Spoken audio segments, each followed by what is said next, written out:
Ladies and gentlemen, boys and girls, welcome to the NJ podcast. This podcast aims to share stories, tips, and insights about achieving success while having fun. From topics ranging from personal development to business, entertainment, and sports, the podcast will have conversations with experts and people in their respective fields. The podcast will also share insights from Jablo James's published and upcoming books. The tagline, which is the theme of the podcast, is "Success is a progressive realization of a worthy ideal." This means that you are doing what you have always wanted to do because it is aligned with your highest values, and this is the only way you can live a truly fulfilled life. Your host, Jablo James.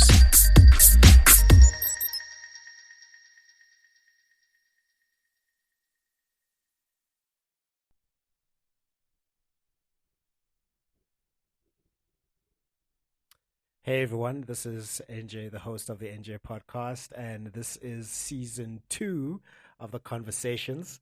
And I am here with a very interesting guest, great guest, actually a friend from way back in Benoni. Don't judge us; it's not our fault. Well, it is if we still stay there and claim Benoni. And remember that the premise of the show is that success is the progressive realization of a worthy ideal. That means you're going after what you've always wanted to go after because it's aligned with your highest values. And that's the only way for you to live a truly fulfilled and inspired life. Yeah, so on the show, we talk with people from all different walks of life, whether you're a teacher, an educator, a motivator, a netball player. I believe that regardless of which background you come from, you've always got a story to share and a message to tell us. And on the show, we've got Candice Preston, and she is an educator, and she's a wellness coach and a financial coach. And she recently did something which I call crazy and outlandish and straight up foolish at times. She went and she released her very first book titled Unlocking Your Superpowers, Keys to Achieving Success in School and Beyond.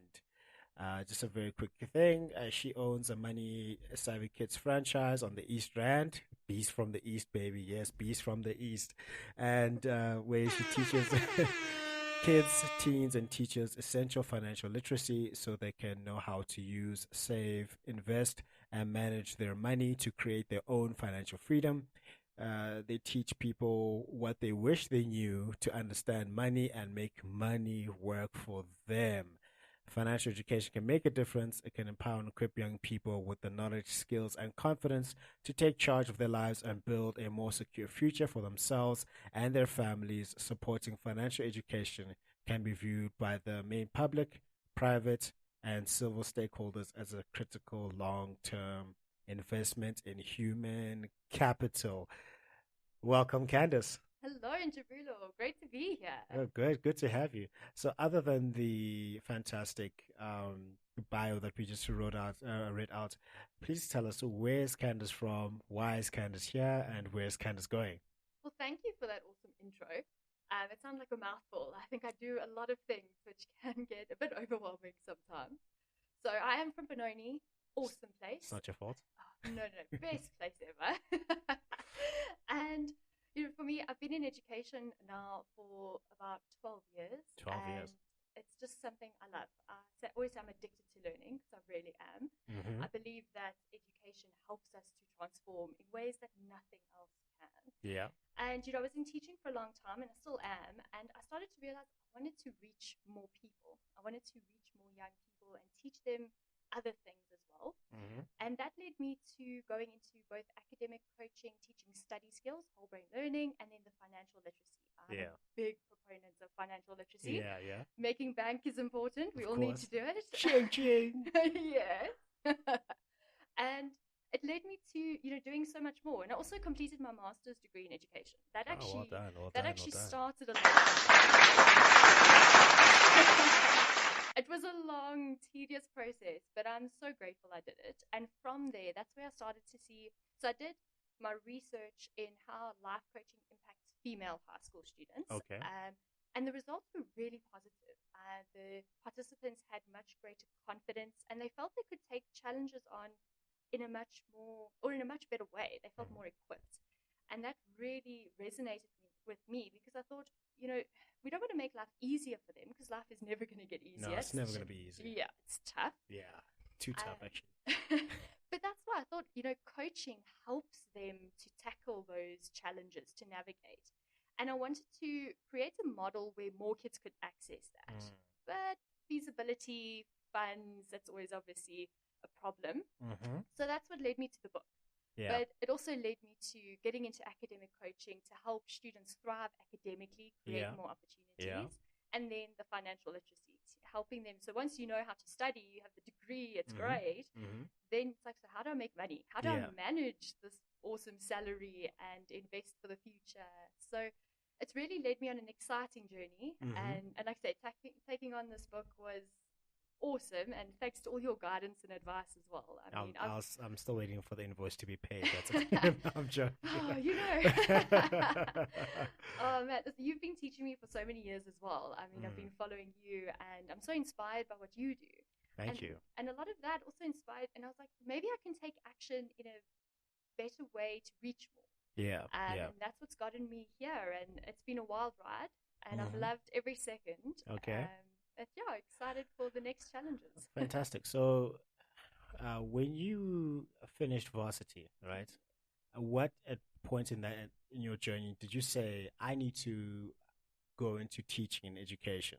Because some people will be like, when they walk out of high school, I never want to see high school again. I never. But you're like, actually, I feel drawn to this. I feel drawn to teaching and educating. What was the deciding factor for you to say, I'm going to go to high school? You don't go back to high school. It's not like go back to school. Yeah, go to school. No, go to teach. What made you decide that? So interestingly, I've been coaching netball since I was about 15. Okay. And naturally teaching people. And I remember one of my teachers coming to me at school, sort of grade 11. And she's like, you will make an excellent teacher. And I was like, never. Not coming back to school, right? Never. I am not going back to school. I can't wait to get out. And I left and I went to varsity for 3 months. I was studying psychology and I didn't enjoy it. And I actually dropped out. I was the first varsity dropout. Ridiculed by the family, but I knew it was the right decision. Yeah. And it was the best decision. And then by the end of that year, I had actually gone back to coaching netball again. Was it your first or second year? First year. First year, straight out of high school. That's the best time to do it, right? Instead of like doing a third year, like, I'm done. You're about to finish, Yeah, my mom kind of said to me, she's like, why, if you don't enjoy this, what are you wasting time for? Very true, very true. But I continued to waste a little bit more time. And the next year, I went on to actually study a BA in communications. Okay. And it was a fun year and I learned a lot. But at one point, my mom again said to me, well, what are you going to do with this degree? And I was like, I don't know. So I started exploring. Yeah.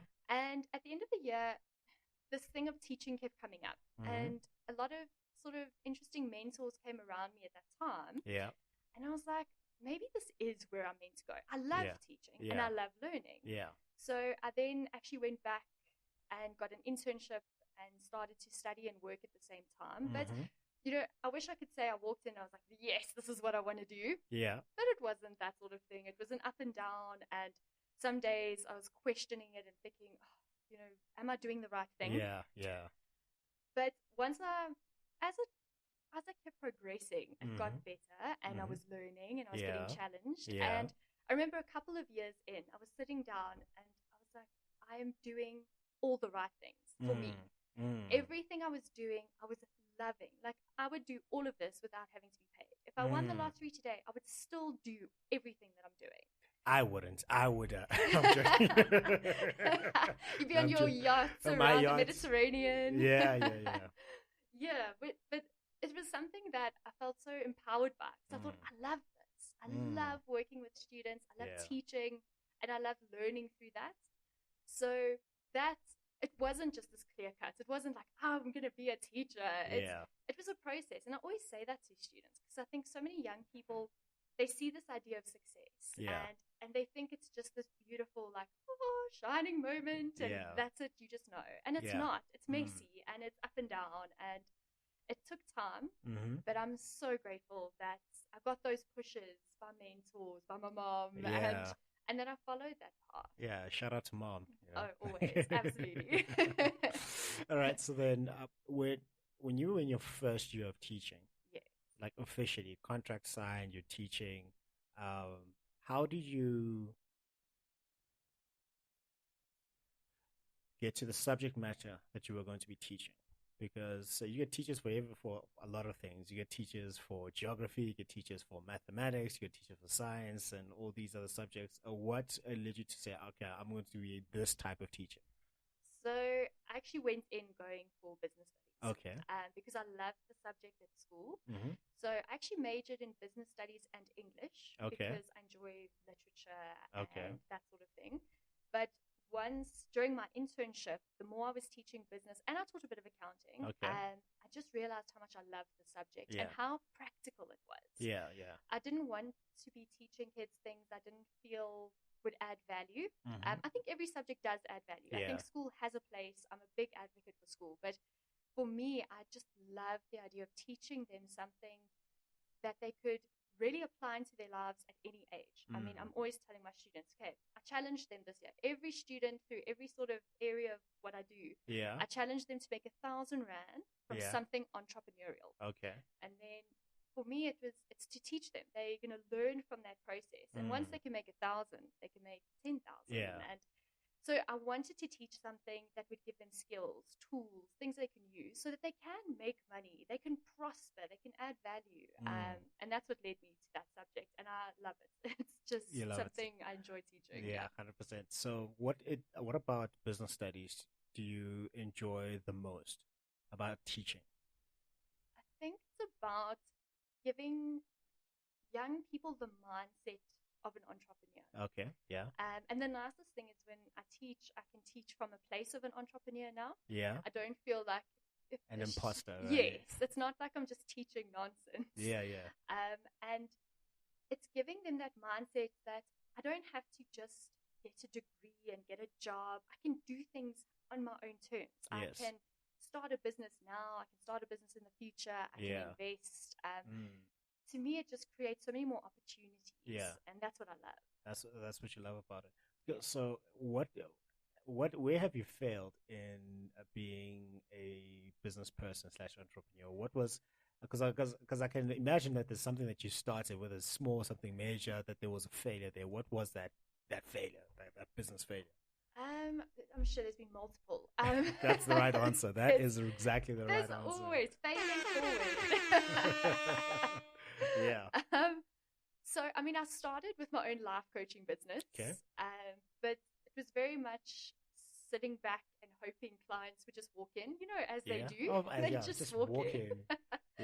And want to work with me. And so nothing really happened. So I sat back and I never really took any action. And that was the biggest failure. Especially being young, and I had these visions and I was going to be so successful by 21. Those lies, right?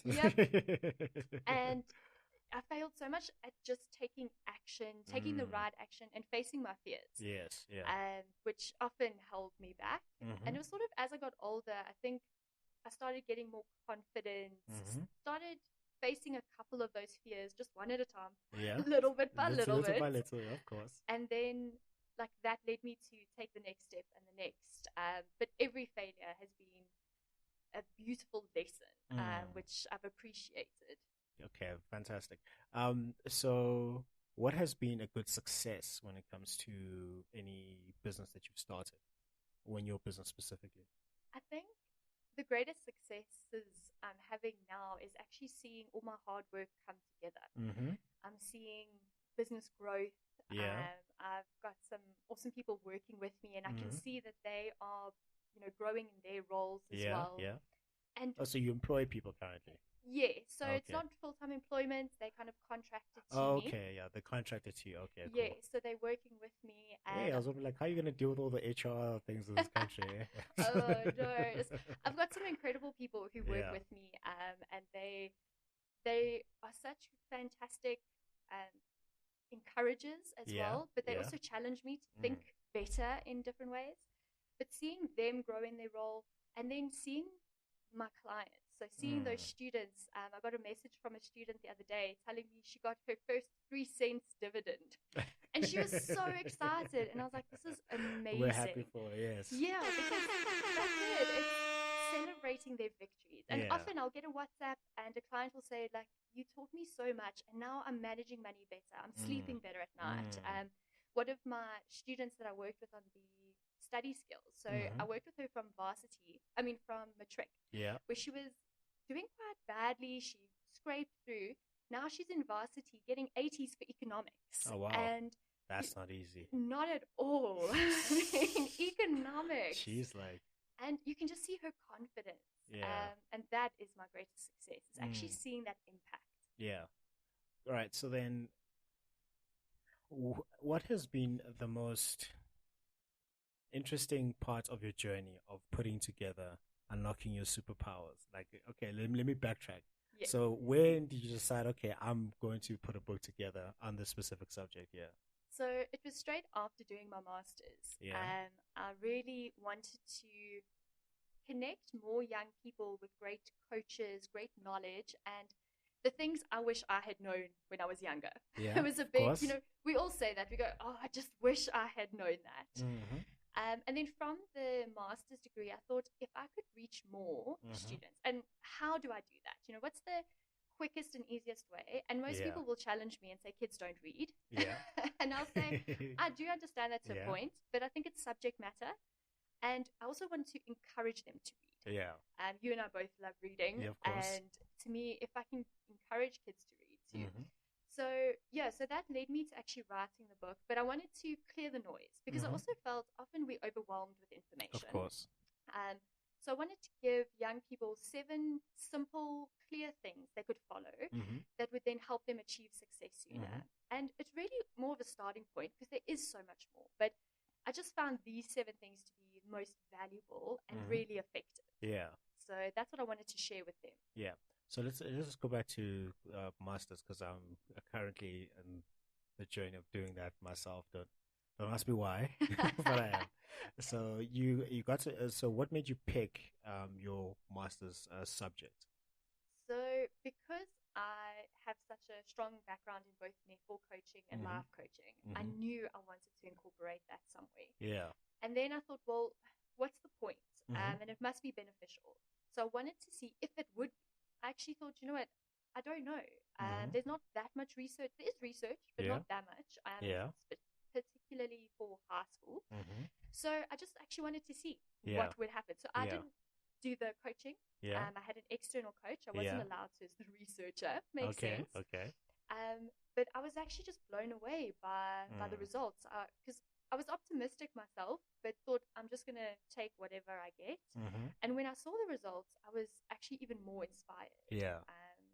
And it's such an amazing journey. I know it's a challenge in the beginning, but you'll love it. Once you get through that, and afterwards you look back and you go, wow, it was worth it. Yeah. But while you're running that storm, like, no, I can't make it. Do me a favor, please. Get out of here. Get out of here.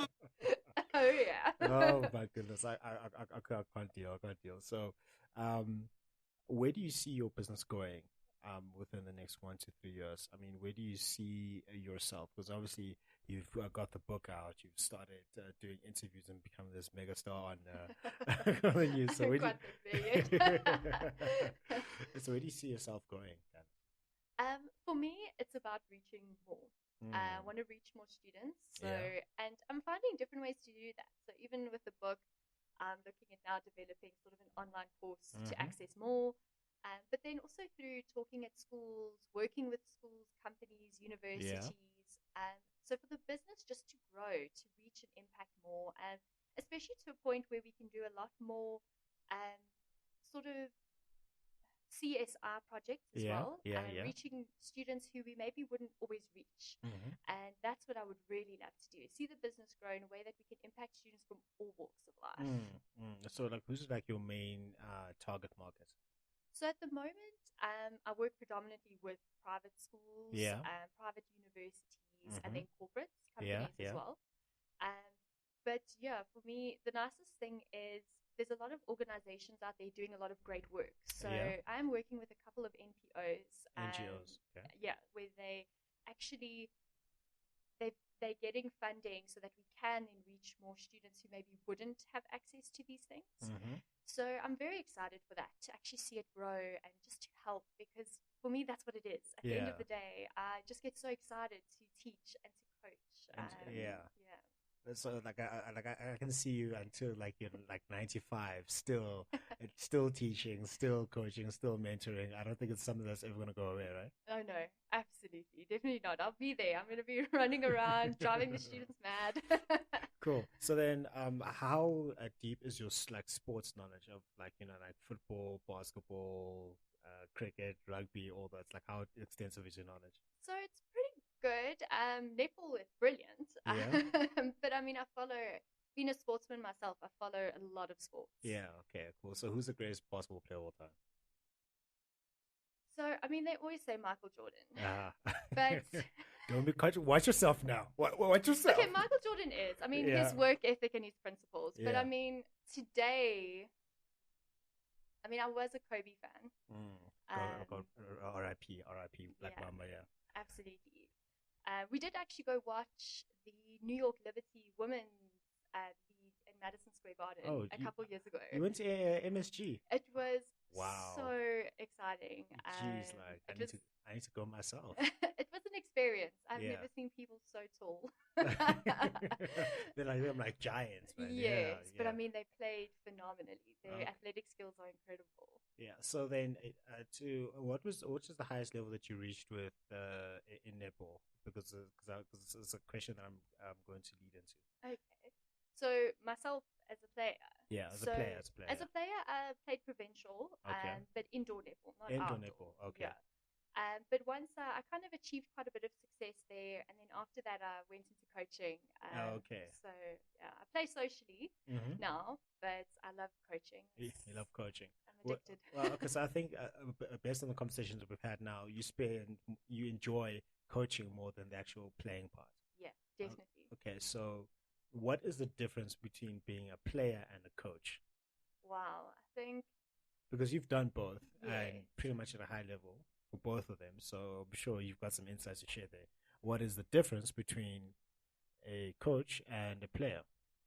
So, I mean, as a coach, it's really about observing the players and helping them where they are, helping them get to that next level, both individually and within the team. Yeah. A lot of technical and strategy.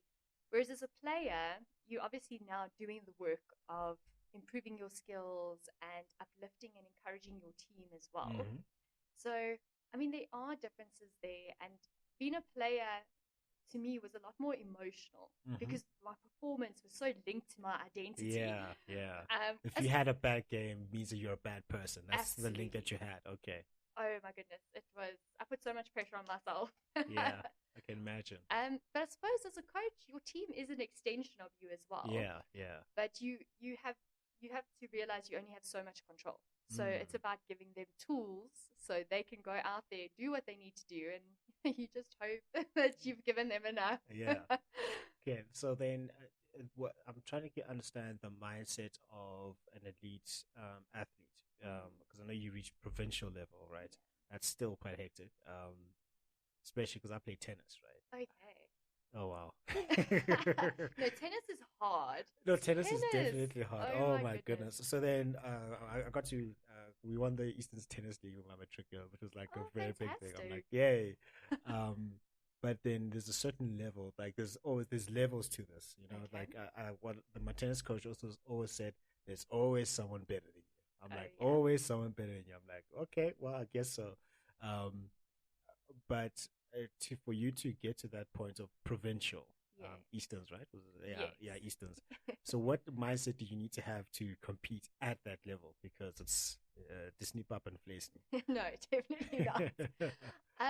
I think it's the mindset, like you just said, your tennis coach telling you someone's always better. Yeah. Striving to get better yourself. Yeah. I remember, and no one will believe me when I say this, but I used to enjoy practice more than play. What? I know, and Wow. If you saw me practice, you'd understand. I loved practice Yeah. because I knew I was getting better. Yeah. And it was this mindset of the harder I practice, the better I'm going to play. And Yeah. it did. It made it easier. And I was super fit. I mean, I was at gym every morning before school, training. Eventually, I used to train twice a day, 6 days a week. Wow. Because it was school netball, it was provincial. I played for 2 different age groups, like under 17 and under 21. Yeah. Yeah. And it was hectic, but Yeah. I loved it. But the mindset was, I never sat there going, oh, I'm tired, or I can't do this, or woe is me. It was just go out there, give your best, train hard, play hard, enjoy it. And that helped me raise my game. And the harder I trained, the easier the games became. Oh, that's good. Yeah, and Wow. that's so. And I mean, tennis. The more you train, the easier it got, 100%. right? Well, with tennis, I'm going to make assumptions the same with the netball. In order for your standard of play to rise, you need to play with people who are also better than you to push you, right? Is that Always. Right? Yeah. So when are you playing against Federer? Anytime soon? The Fed, listen, I called Roger Federer up and he was like, "No, I don't want to lose." That's he doesn't want to, lose his no, track he record. doesn't want any of this. He doesn't want any of this. Playing against Federer, I'd actually love to do that. I mean, I saw Trevor Noah play with Federer and Nadal back then. And I said, I want to do that one day. Maybe not at the same event, but I need to meet them and just play some strokes with them. I mean, the level that they play at is absolutely insane. I can't imagine being like a Rafael Nadal now or a Novak Djokovic now. I mean, they are just crazy in terms of their insane levels. Yeah. So, knowing that you've been a player and that you will strive to get better yourself, is it tough to get someone to increase their performance and to get to a peak level as a coach? I think there's a lot of different factors. So you definitely can get players to improve. The players I've worked with, I've really helped them to grow in a lot of different ways. But it is a two-way street, and it's always about getting their buy-in. And often for me, it's about questioning their why. Yeah. So at a school level, so I coach first team level, and this is sort of under 18, and we've had a lot of success there. And often I'll say to them, so why? Are you pursuing this after school? I mean, we've had 2 of our players who are now playing semi-professional netball here. Okay, yeah. And one of the players both of them actually made the baby protea side as well. Wow. And Well the nice thing is they got scholarships to universities. They've had so many more opportunities. So often when I sit down with a player, I'll say, so what is the why? Okay. Are you just playing to enjoy it? Are you playing because you want to achieve more? Do you want to get scholarships? What is it? And from there, I often get more buy-in, really connecting with the players. But I also I expect the best from our players. And that they always meet your expectations. Yeah. We always kind of laugh because I expect my players to be professional. I treat them like professionals. Be on time. Yes. Don't throw tantrums. Absolutely. Be easy to work with. Yeah. Highest respect towards your opponent, the umpires. You train harder than anyone else. And I'm trying to instill that in them because I know even though they might not be professional players, those qualities are going to help them in life. Yeah, 100%. Yeah. But you see them improve, and that's what I love. I mean, when you coach and you see that growth, it's incredible. That's crazy. So, as a coach, what kind of mindset do you need to have that has now shifted from being a high performance player? Now you need to be a high performance coach. 2 different things, I think. So I want to get your perspective on that. So it was shifting from it's about me to it's about them. Quite difficult when you're in a player's mindset. It is about you as the player. Now as a coach, it's actually about them, the players, and a lot of different players. So adjusting the mindset to understanding they're all different and starting to understand each of them individually, which is a wonderful experience, but can be really challenging at times. Yeah. And then being honest and being able to accept where you've made mistakes and where you're doing well, where you're not doing well, and where you need to learn. And for me, I have some phenomenal mentors in netball, and Dr. Elsie Jordan, who coached the baby Proteas and was a Protea herself. Yeah. She is a huge mentor for me in netball. And I mean, she coaches elite. Elite, okay. elite level, high performance, and it's so nice to keep learning and growing. So every year I'm learning from her, just so that I can become a better coach. Because there's always a new experience, and you get thrown in, and you thinking, oh, like how do I deal with this? Yeah. But it is a mindset shift, and it's something I think that you grow into. You learn as you go. So you as a coach, you've got a coach. Yes, coach has a coach. Of course. You can't preach and not actually buy in, hey? You need a coach. You need a coach. But, man, where's your coach, man? Coach, I can't come to practice today. Exactly. Oh, man. So what has been the benefit of you being coached? Because now you've been a player, you've been a coach, now you've been a mentee, if that makes sense. Yeah. So now what's been the benefit of you being coached? So it's taking the time to, have somebody help you look more objectively. That whole you can't read the label from inside the bottle sort of thing. And having someone be objective and quite open. Because I enjoy criticism. I would much rather have someone tell me in private, like, this is what you're doing wrong. Let's fix it now. Than have a whole audience tell you. Yeah, exactly. Yeah. Or spread it on social media. So it's so nice having a coach to open my eyes to where I'm doing things well, where I need to improve. Yeah. And then it also makes you understand how the people being coached feel. So you can kind of understand from both perspectives, which definitely gives you an advantage. All right, cool. So then we rewind to the 14-year-old Candice. Yeah. Oh my goodness. That was very long. Very long time ago. You said it, not me. I'm saying. All right. So we rewind to the 14-year-old Candice, who is now in, I think, grade 8 at that time. Yeah. Yeah. You're starting high school, which can be the most confusing time outside of starting varsity. Okay. So now she's here. She has to listen to your advice. What is it that you tell her that you now know? I think that it's all going to work out. I spent so much time worrying like that things weren't going to work out and putting pressure on myself. And now I look back and I kind of want to say to her, just relax. Take it easy. Yeah, just enjoy the ride. Don't be so worried. Don't put so much pressure on yourself.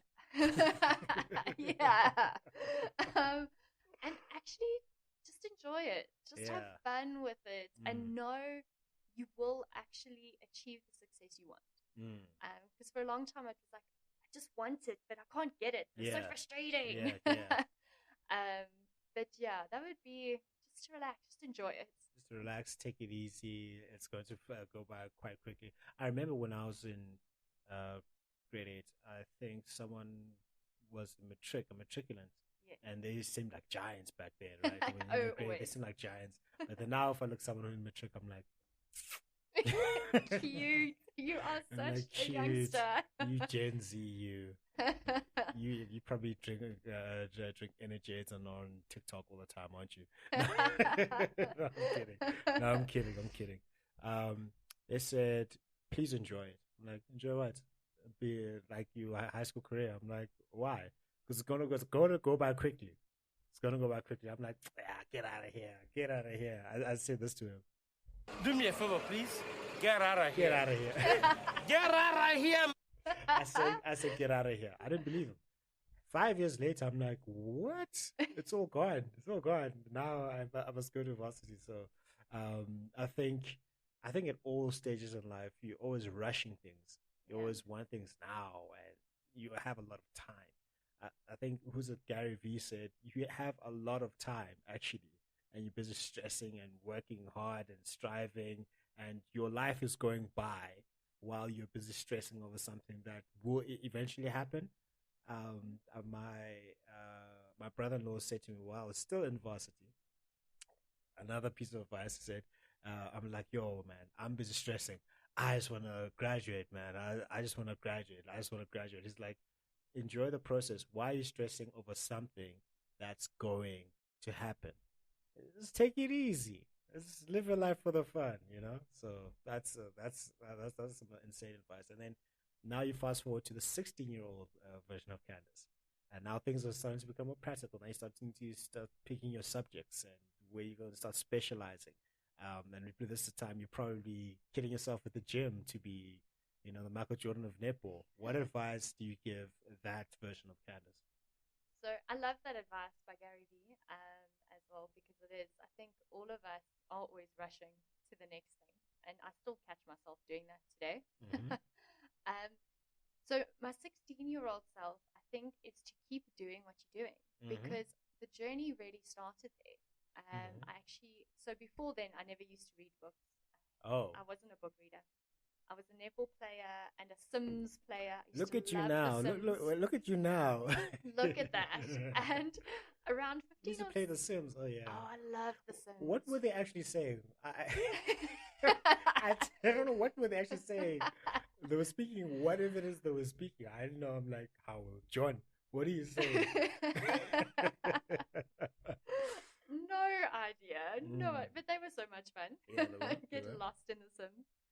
But that 15 or 16 is when I actually started reading. So my mom actually bought me the book The Secret, where it all started. And from there, I was blown away. I remember reading it after a netball tour. And I sat there and I was like, I have control.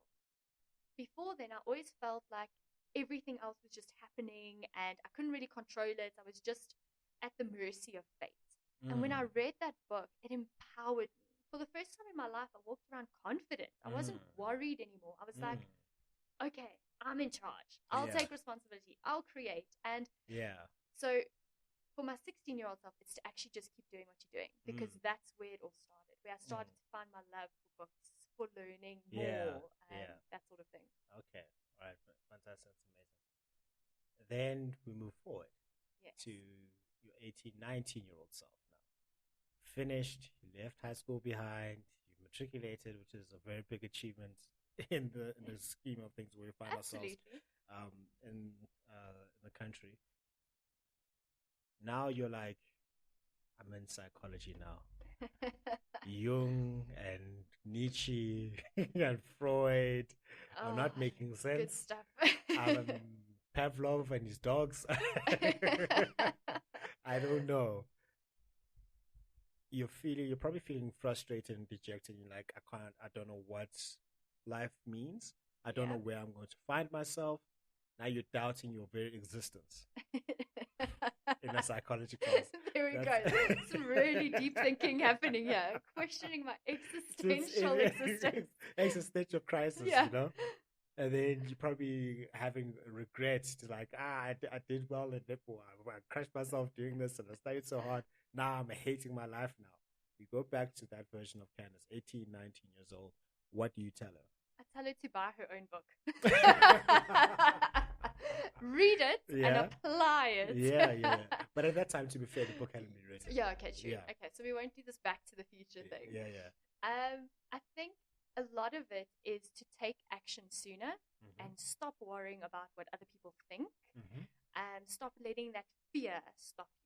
Because I think for a lot of time it was worrying about what other people think, and also I think that delayed gratification. Yeah. I did want that success so much sooner. Yeah. I was like, why are you taking so long? So I think for my 18-year-old self, I would just say start taking action, stop allowing fear to hold you back. Yeah. Big one that seems, I suppose it's universal. Yeah. And to actually just focus on what you enjoy, as opposed to this idea, society's idea of success. Make it success on your own terms. Okay. Yeah. All right. Make it success on your own terms. That's what inspired success is about. That's success on your own terms. Yeah. That's what we need. Okay. So then now we fast forward to you've graduated. Around about what age was that? It was 2014, so I was about 24. You were about 24. Okay, great. So now you're about to start teaching. Yeah. Okay. What advice do you give that version of yourself? It's an interesting one. The first one would actually be to save more money. Save more money for what? What are we saving money for? We're gonna die eventually. I might as well pour it out. No, I always laugh and I look back and I'm like, oh. And I mean, I'm a big saver and investor, but that's one thing I would want myself to do a bit better. Again, it's action, and I think to not take yourself so seriously. I do take myself. I'm a very serious person at times. Yeah, yeah. I can take myself way too seriously. Yeah, yeah. So maybe that would be something my 24-year-old self needed to do, is just lighten up. Yeah, lighten up. Like, listen, the number of people who are going to be at your funeral will be determined by the weather that day. All right, so just take it easy. Like that. Okay, so then now you about 3 years into your career.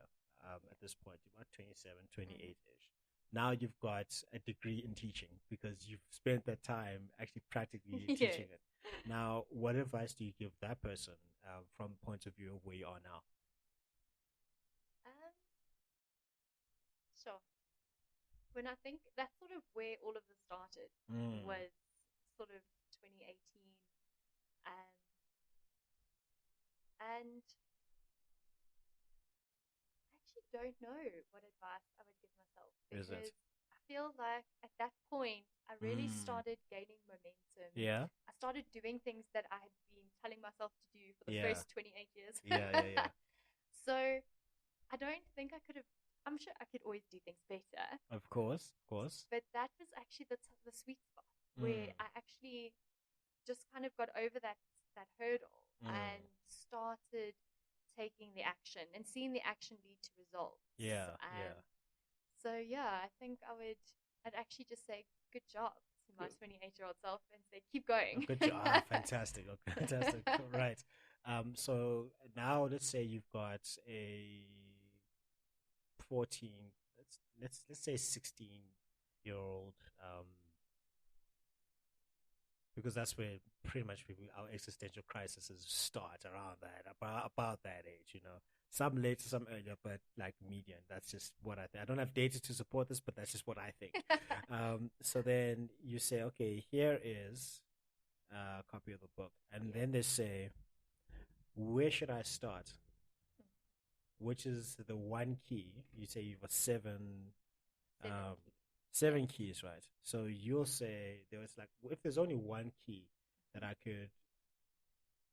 can't get wrong, I really, really can't get wrong. I mean, everything is key, right? But then if I lost this key, it's good. I'd be really, really lost. So which is this key that I absolutely cannot get wrong? It's the first key. The first which key is your superpower, your mindset. Mindset, okay. Definitely. I think, our biggest challenge and obstacle is often in our minds. Yeah, it's ourselves. Yeah. And that it's the first key in the book. It's one of the longest chapters. But it's, if young people can get their mindset right in a way that they speak to themselves in a more encouraging way, and they actually train their mind to help them achieve success. 100%. That to me is that if they can get that right, everything else will come. Of course. Yes, that is number one. Yeah, because I mean, we like to make up stories in our mind. We like to make up struggles in our mind, hypochondriacs. Oh, the world is against me. The whole world is against you. The whole world is against you. All of them. Like all of them. Everyone's every single one. Everyone. Yes, everyone. Like everyone. All 7 billion people, everyone. They don't have their own issues. No. Can't be the whole world, right? Never. And sometimes some of the things that we imagine to be challenges are not really challenges at all. Yeah. So you imagine something going wrong, but it never actually happens. Very much so. Yeah. We live in that worst case scenario, and we actually don't. Like Gary Vee, it's like, actually, just enjoy your life. Stop being so busy. Stop being worried. Like, just enjoy what's happening. And that starts in your mind. It starts up there. And I mean, you know this. You teach this all the time as well. And it's our biggest hurdle. And I find so often, I look at some of the students that I work with and I teach, and you can see that they are like holding themselves back by the way they're thinking. Yeah. And I'm like, if I can just help you get that better, yes, I know you'll feel better. You're not going to be pulled down by yourself. The world Yeah. will try and pull you down enough already. So Exactly. you have to kind of lift yourself. Mm-hmm.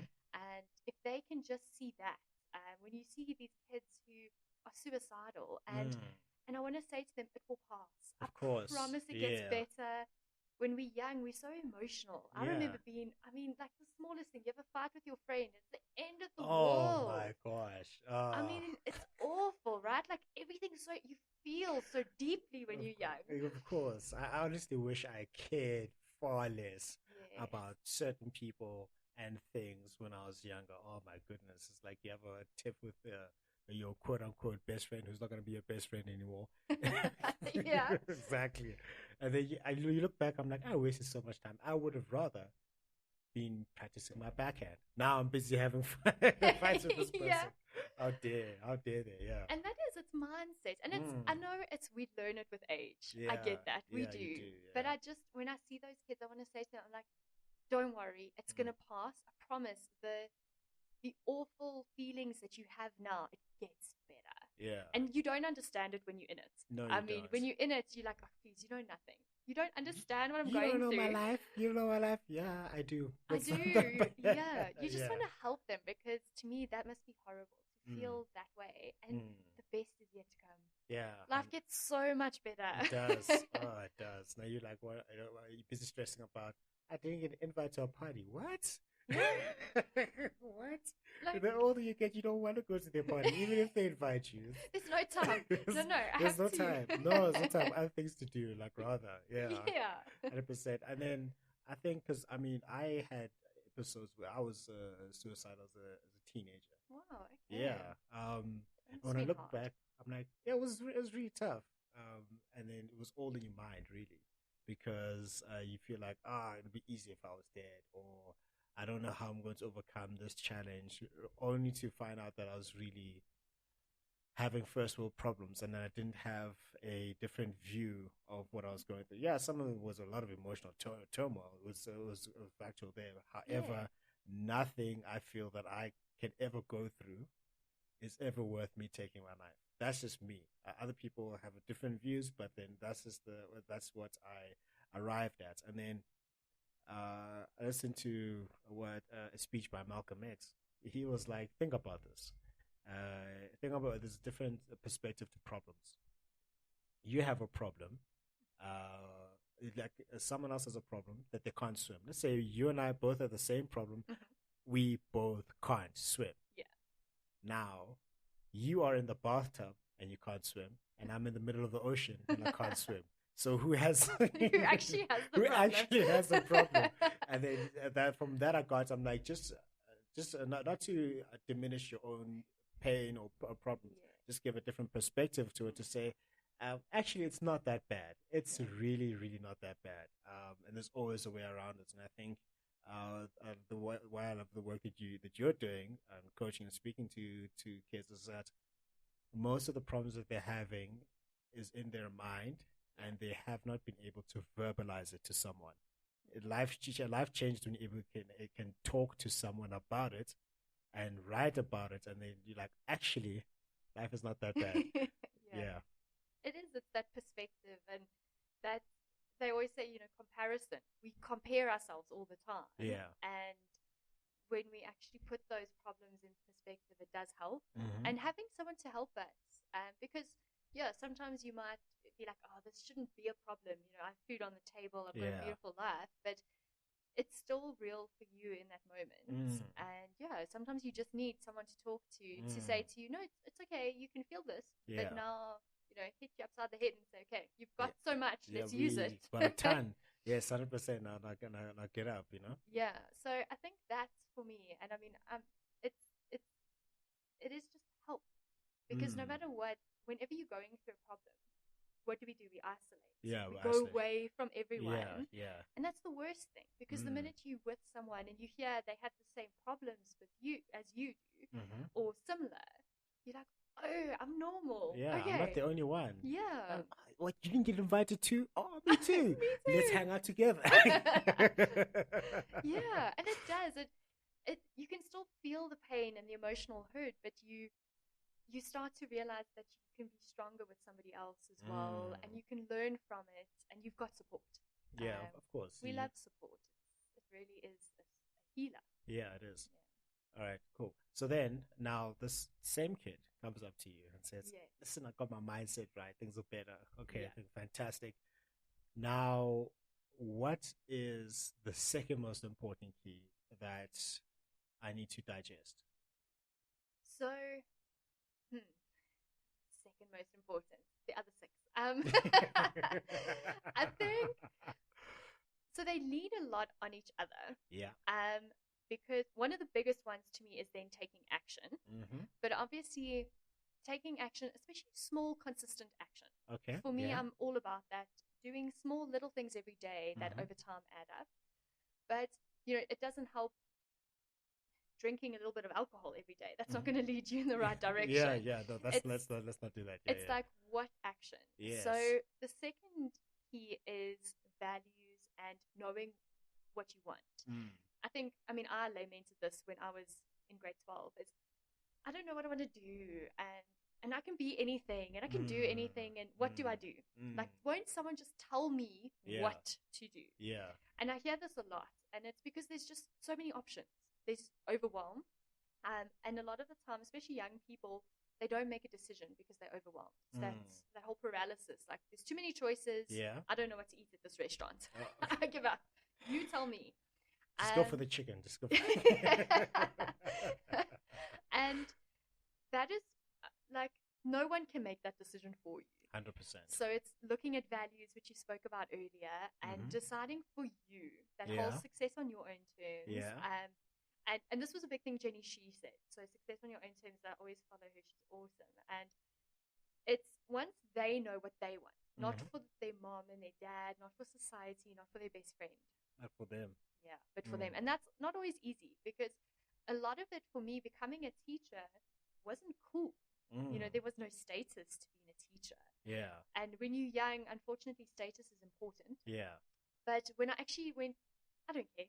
I actually want to do this, and I love doing it, and I'll give it my own status. Of course, right? 100%. But now I do what I love. No one has to get up and live my day except me. Yeah. So to me, that's the second key for young people, is to figure out and decide what they want to do. So Warren Buffett, there's that famous story with his chauffeur where I haven't heard this one. There's a chauffeur driving Warren Buffett somewhere, and he asks him for like the best advice. And Warren Buffett says, write down everything you want to achieve in your life on a piece of paper, and then I think pick the top 3 and scrap the rest, and focus on those top 3 only until you've achieved it, and then you look at the others. Because so often we're just everywhere. I want to do this. I want to do that. That's some great advice. And then you never land up doing it. It's the best because you can only catch one rabbit at a time. One of my mentors, Lisa Illingsworth, told me that.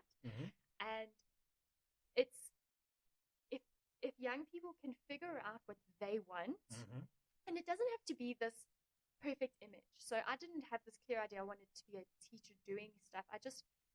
I wanted to teach, and that's molded and changed a lot, but I'm still doing what I love every single day. Yeah. So if they can figure out what they value, what they most want in life, what they most want to feel, and then pick something and just pursue it wholeheartedly. And that's a big one, because then you can take the actions and do all that other stuff once you know where you're going. Yeah, 100%. No, that's sage advice. That's sage advice. I'll take that advice. So I'm not too sure if this still exists among high school kids and varsity kids, even though many have reached out saying that they want coaching after the talk that I give. You're a business, treat yourself like one. I'm like, do you have 15,000 Rand for it? They would be like, They're like, you see the way my bank account is set up, the thing is. But one of the questions that I have now is around, peer pressure and lane watching. It is immense.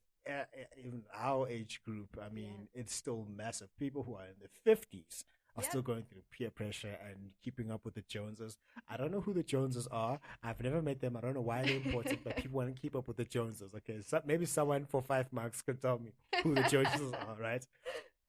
But is peer pressure still a prevalent thing in that age group? Because I haven't been in touch with them for quite a while.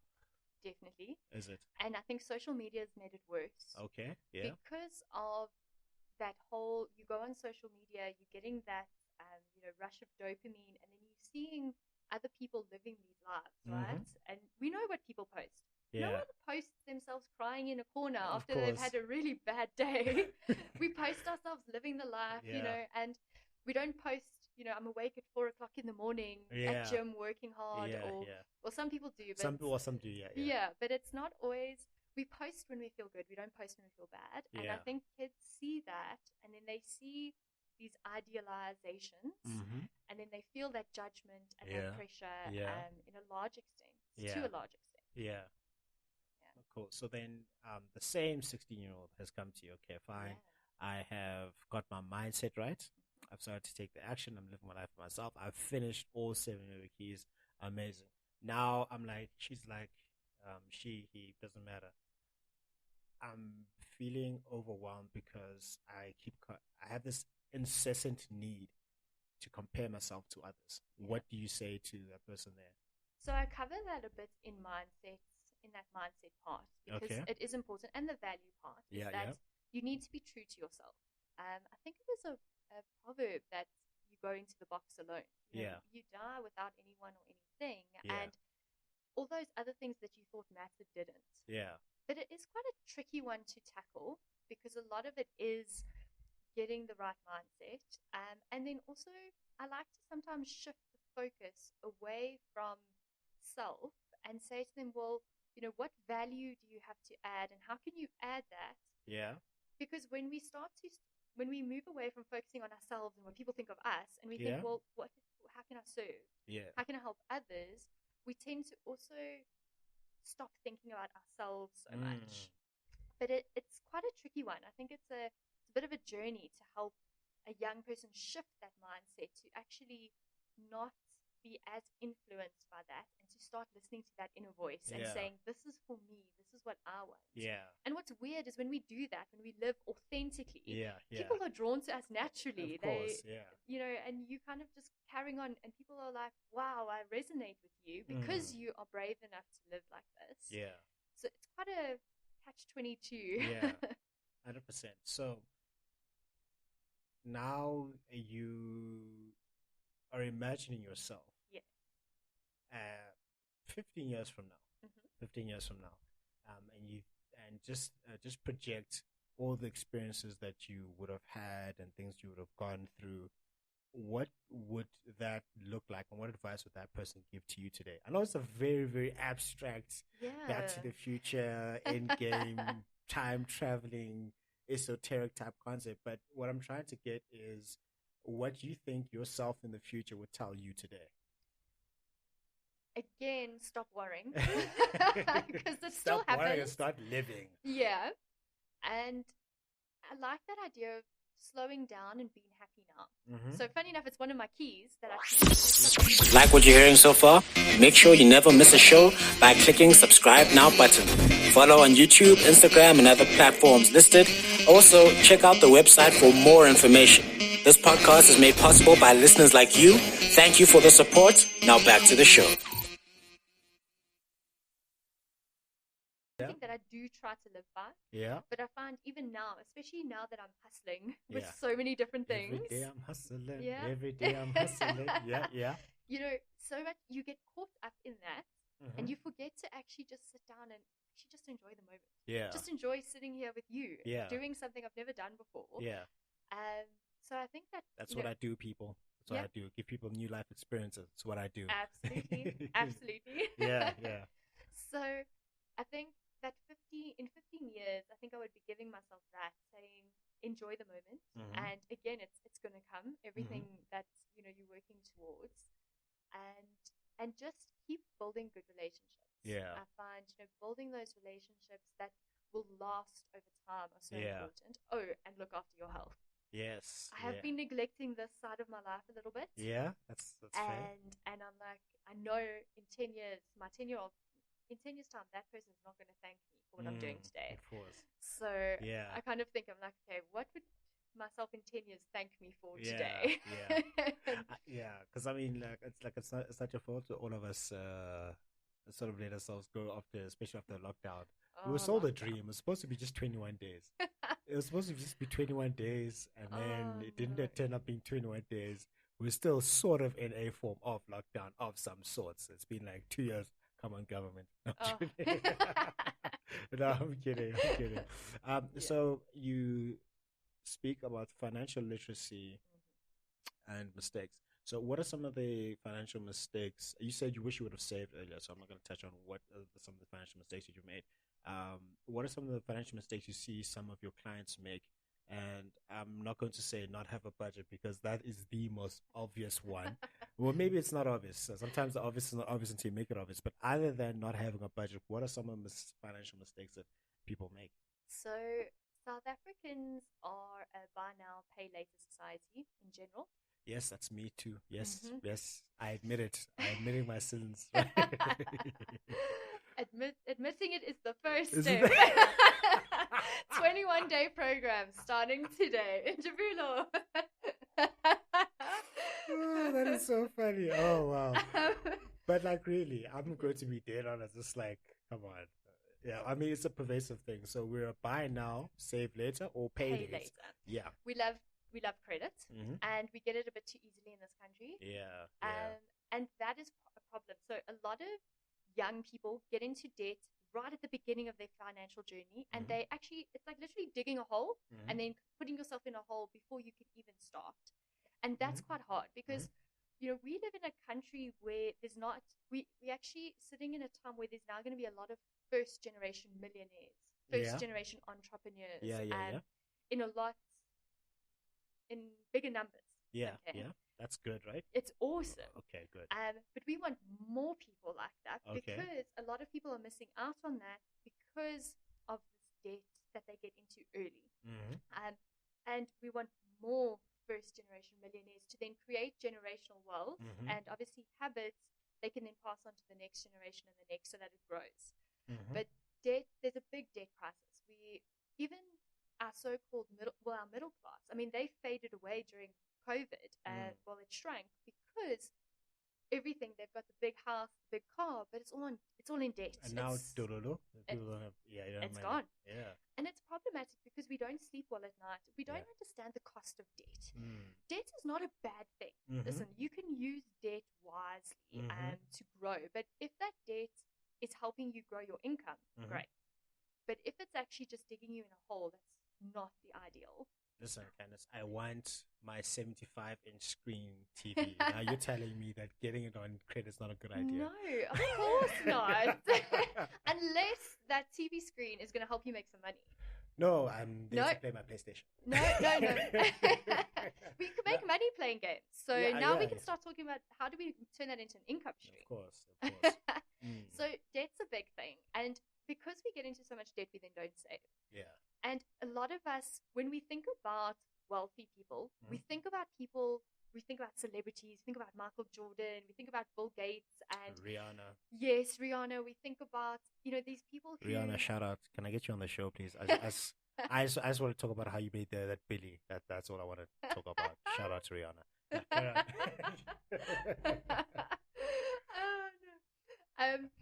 We often think about those people and we think that's how you get rich. Yeah. But that's not how you get rich. Most millionaires they just did simple things like saved money, invested, and you can actually become a millionaire quite not easily. I use the word easy, but it's small, insignificant things. If you save 200 Rand every month, I think it's 20 years. You then have R1 million. Oh, okay. Okay. So I posed this challenge to my family. And I said to them, okay, like I've got some wealthy family members.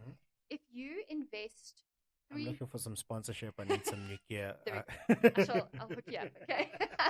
But they better be saving and investing. So they can give that saving and investing here. There we go. Get a return. Hey, you're a good investment. Of course.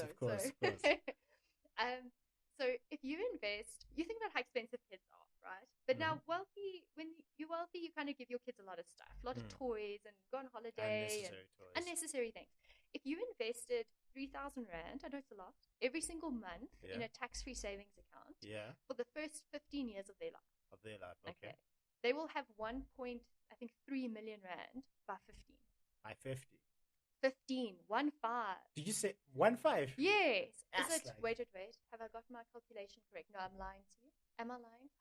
Now you're making me doubt myself. I did this calculation the other day. I think so. If you invest it, it'll be from the day they're born, right? From the day they're born. So in South Africa, you can invest 3,000 Rand every single month, or 36,000 Rand per financial year, up to 500,000 Rand in a lifetime. Okay. So if you invested 3,000 Rand a month, that would take about 15 years, give or take. Okay. Once it's invested, you never want to take it. Not never, but you want to leave it because whatever it grows to is then tax-free. Tax-free. Now you imagine, there are calculations. I actually did this calculation the other day. I'm sorry, it just escaped me. But online, there's lots of calculations. I'm pretty sure it was 1.3 million. Yeah. Or it was when they are 8.25. Give them. You could give your kid, it might be 25. So you're investing. Yeah. But imagine turning 25 and your parents gave you 1.3 million. I wish. Could you imagine? I can. Now imagine leaving that. Yeah. And when you're 65, it's worth like 30 or 40 million tax-free. Tax-free. And so SARS can't come and say we want. Nope. SARS have to leave that money. And that's the power of compounding. Now, not everyone has 3,000 Rand per month. Yeah, I get you. But it's not this huge thing, but over time, it's incredible. Yeah, I'm making the decision personally. We're having this debate with a colleague of mine. She saw an interview with a 7-year-old who had just written a book. Makes you feel good about your life, right? Oh, wow. One day when I grow up to be 7. When I grow up to be 7. She'll probably say to her kids, when I was 7 years old, I was 25. Oh, shame those poor kids. Imagine having to live up to that. Exactly, I know, right? So, my friend was making the observation that this kid is so articulate and so well put together in a thought process. And then she went and she looked at the school that she went to. It's a pretty prestigious school in Sandton. I think it's like Kingsmead, one of those schools. That school. I'm like, I know the school quite well. She looked at the fees. I'm like, oh, the fees are so expensive. I'm like, now expensive is relative, right? Yeah. So she's like, I feel so depressed because I won't be able to send my kids to these expensive schools, and they're not going to have the future that they have. And I'm like, okay. And then she also said that having kids is expensive. My argument is this: yes, kids can cost, but I think parents make kids expensive. In the sense that they always want to buy them PlayStation 89, or they want to buy them Air Jordans, or they want to buy them all these things that some kids don't really care. They don't really care. Instead of and also send them to a certain school because of just the name of the school, not necessarily the quality of the quality of the education. When I got to varsity, I was like, okay, I went to a very great school. I should be all right. I'm being wiped off the academic floor by those who went to just like normal schools. I'm like, what is the difference that's going on here? And then when I spoke to them, they were like, at home, we were forced to learn, to study, to manage our finances. They were basically having home seminars on how the kids would be disciplined, and now they're doing quite well. They're quite well in life. So I said, okay, all right, I'm not going to send them to a Harvard level school when they're like 5 years old. What am I doing? I'd rather teach them, because I think the most important thing is what happens in the household. I'd rather teach them that, and give them Candice's book, read that, and apply it, right? And then I'd rather do what you just said I should be doing, is put money aside so that when they're 15, when they're 25, when they're 35, 50, they are financially set. And because of the mindset that they're going to have, they're not going to be the next contestant or person on the show I Blew It. No. Because that's a big thing.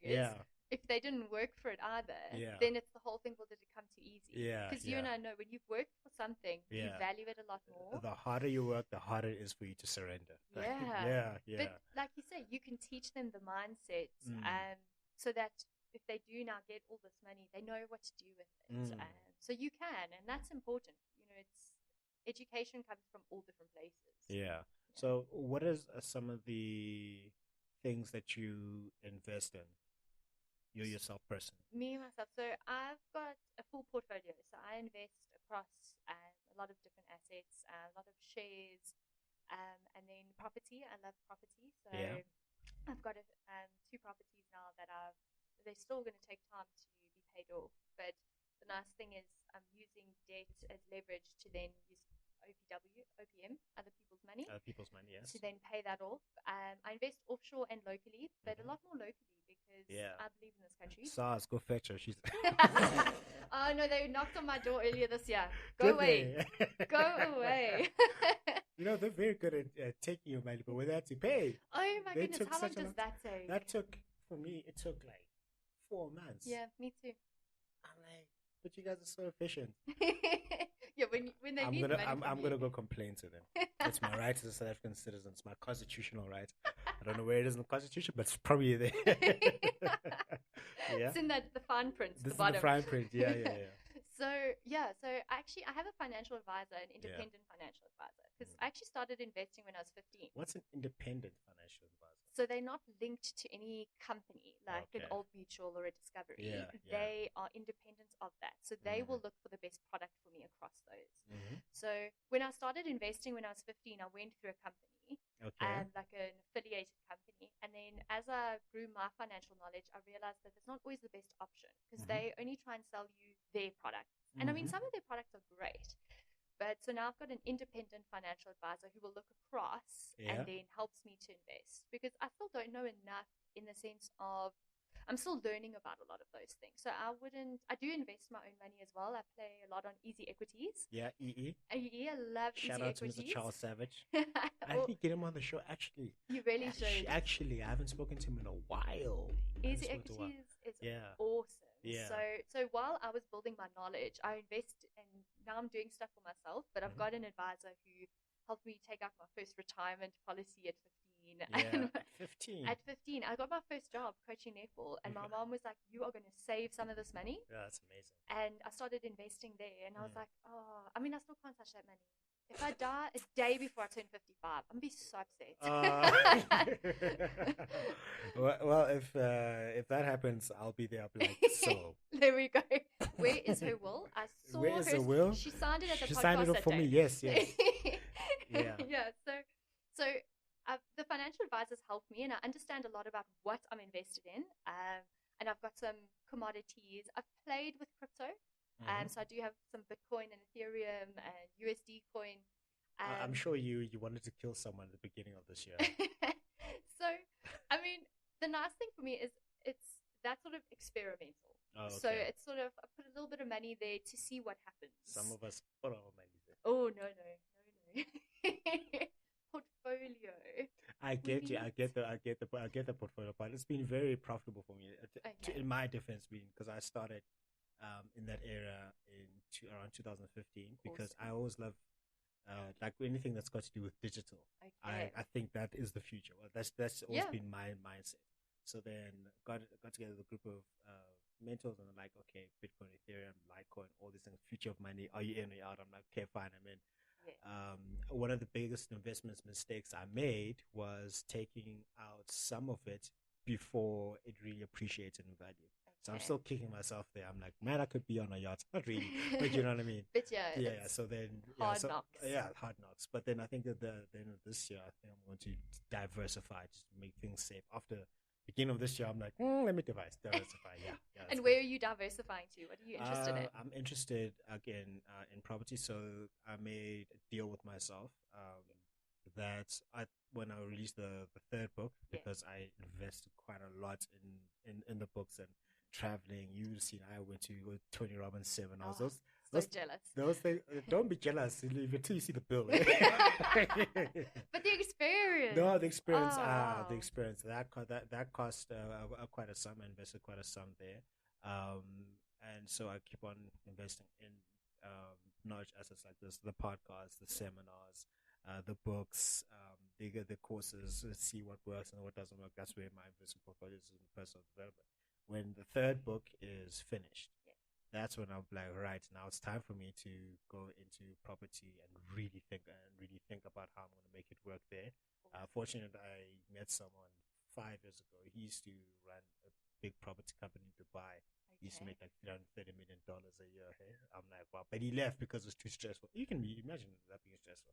Wow. So I'll hit him up and be like, yo, so what about that house? So I want to diversify there. And then I read there's an app called Lucid. Do you know the app called No, Lucid? haven't heard of it. Are you Android or iOS? iOS. iOS, fantastic. That's the only iOS. That's the only software that you should use. Yeah. There's a book. So like it's like like Blinkist and Headway. No, it's not Yes. Headway. No, it's Blinkist and Lucid. So what it is, it's like 15-minute book summary. So what they do, they visualize books. They have a team that they Wow. condense books and they visualize it. So I'm like, there's a book called The Intelligent Investor by Benjamin Yes. Graham. That's a big book. It's massive, but I haven't finished it. I went and read the Lucid version of it. That was like 20 minutes, and it's like pictures and it's like Okay. interactive. You should look into it, and maybe you could do Yeah. something like that for your online content and courses.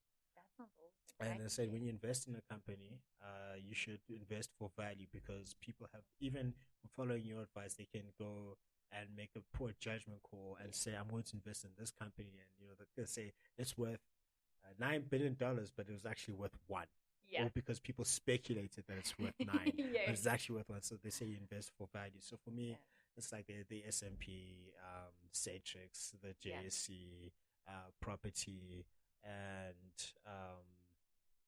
that's where I want my portfolio to go, and also Awesome. invest in my own business as well, so I And- can keep on growing. But those are like the safe options, the proven options that work. Yeah, so that's where I'm looking to diversify into at the end of this year. Yeah, That's awesome. And personal investment is the best investment. yeah. Because once you know how to make 1,000, you can Make make 10. you can make 10 million. Yeah, $10 million. Yeah, I think I should make $10 million, and so I could just blow it all. Like I've already done it, so I can start again. No.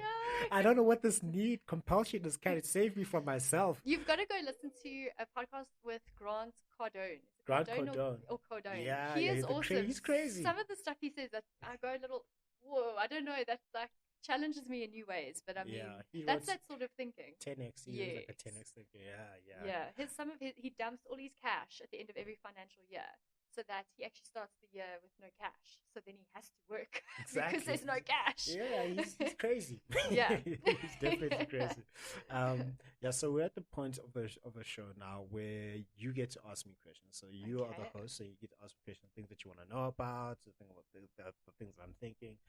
Just 1, 2, 3, maybe 4 questions. It's up to you. Yeah. Okay, you're giving me too much power. Juno. Da, da, da.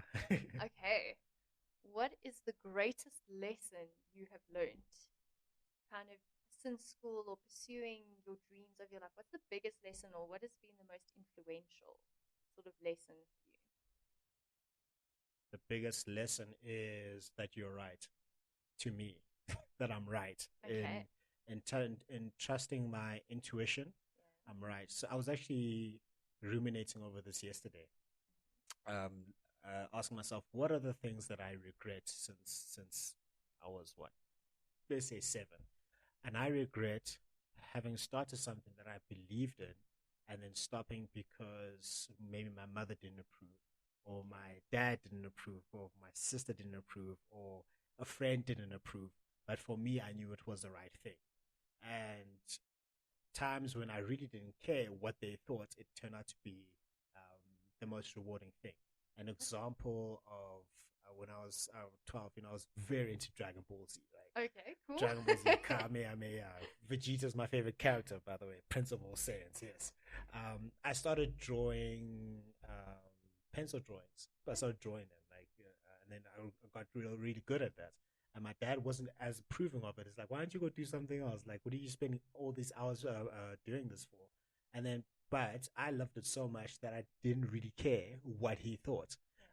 Then I got into art and I started doing charcoal drawings. And then I carried on with my art journey. It taught me to think creatively and critically. And then I ended up being top of my art class at the end of matric. And then I looked back, and then he was like, "Oh, you're actually quite good at this thing. Well done, well done."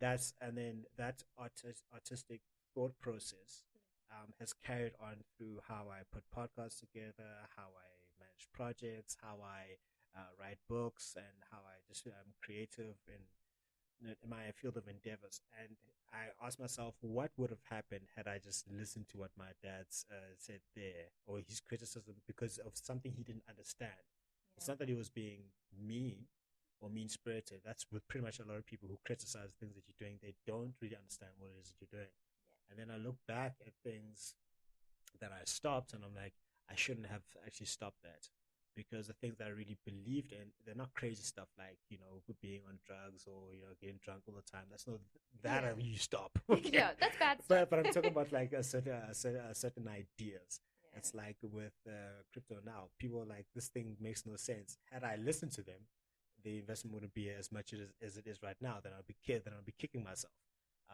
And then also with writing the books and the speaking, when I have that hunch and I think about it, I'm probably right, and I should probably go through with it, regardless of what other people will say. Because the first book, people were like, "This is hard. This is crazy. Why are you doing it?" I was like, "Shut up. I don't care. I'm gonna do it." Now they're like, "That's a good book, hey?" It was an Of awesome course, book. of course, yeah. And then the second one, then the next one, then the next one, Yeah. and then people are really enjoying it. And then now people know me more of as an author, even though I'm like, yeah, I am an author, but it's like that's just not just what I wake up and do every day. But I'm known for it. Yeah. So that's the biggest lesson that I've learned throughout this entire journey. That with certain things that I feel really strongly about, like in your quiet moments, you're probably right.